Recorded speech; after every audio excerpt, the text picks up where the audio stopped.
fade in, fade out effect. So what you have to do is to select the title or the text or the video, and then here go to video effects, and here we have transparency, fade in from the start of the scene. Okay, and now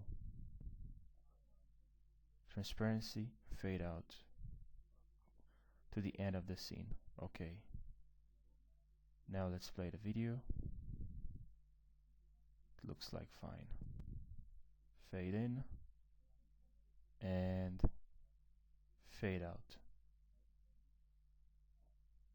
If this video helped you out, guys, don't forget to subscribe for more tutorials. Thank you for watching. And don't forget to comment down below if you have any questions.